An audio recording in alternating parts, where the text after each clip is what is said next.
Quelles sont les maisons à construire sur Terraria pour chacun de leurs biomes? Sur le biome forêt, on va plutôt partir sur des maisons en mode médiéval avec un toit en pierre et une surface en bois, donc assez simple et pas très cher en ressources. Pour ce qui est du biome jungle, on va plutôt s'intéresser sur un design un peu arbre. Donc j'en ai fait la surface de l'arbre, donc la supérieure de l'arbre, donc le dessus de l'arbre, et un autre qui va être les racines de l'arbre, parce que les pilotis c'est pas très originaux.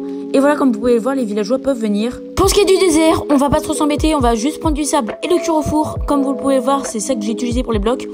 Et en plus ça rend très joli pour le désert. Donc voilà, donc je me suis pas trop fait chier. En plus de ça, ça coûte pas très cher en ressources et ça fait très beau en rendu dans le désert. Je me suis aussi inspiré de Star Wars pour faire un monstre comme ça. On peut dire que c'est grave stylé et la maison ne sont pas finies, ne vous inquiétez pas. Pour ce qui est du biome champi, je vous conseille vraiment de prendre les blocs de granit ainsi que de mettre de la boue sur les maisons. Donc voilà, donc des blocs de granit, de la boue pour que la végétation puisse pousser dessus, ainsi que des blocs de champignons. Ça fera un super rendu, ça se fondra dans le décor, franchement 10 sur 10. Pour ce qui est de la mer, comme vous pouvez le voir, j'ai pris un bateau, j'ai fait un bateau pirate pour le capitaine, donc je vous conseille vraiment pas de ne faire de cabane avec des palmiers. Le bateau c'est hyper dur de le faire, mais je vous conseille quand même vivement de le faire. C'est magnifique, même si c'est dur, mais vous pouvez quand même faire une petite cabane. Pour ce qui est de la taïga, je vous conseille de faire une petite cabane comme ça avec des bois de bouleau.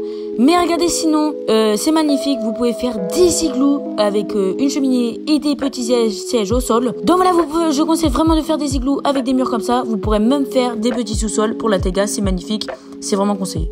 Pour ce qui est du souterrain, je vous conseille vraiment de faire des petites cabanes comme ça avec de la pierre mis dans un four, soutenues avec des chaînes. Vraiment, c'est obligé que vous faites au-dessus d'un lac de lave avec un petit pont comme ça, avec le truc pour se TP au milieu. En plus, comme c'est avec des chaînes et c'est au souterrain, vous pouvez faire suspendre des petits trucs au plafond.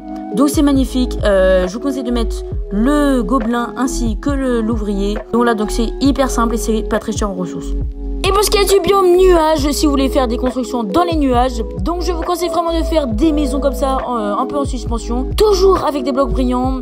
Donc voilà, donc toujours au-dessus d'un nuage évidemment. Moi j'ai modifié l'eau du lac. Ça doit toujours être des blocs brillants, mais sinon c'est magnifique, regardez. Évidemment ça va être le village le plus dur à construire, mais ça va être magnifique. Et donc voilà les gens, j'espère vraiment que cette vidéo vous aura plu et vous aura donné beaucoup de conseils. C'était Ambro et moi je vous dis à plus pour une prochaine vidéo.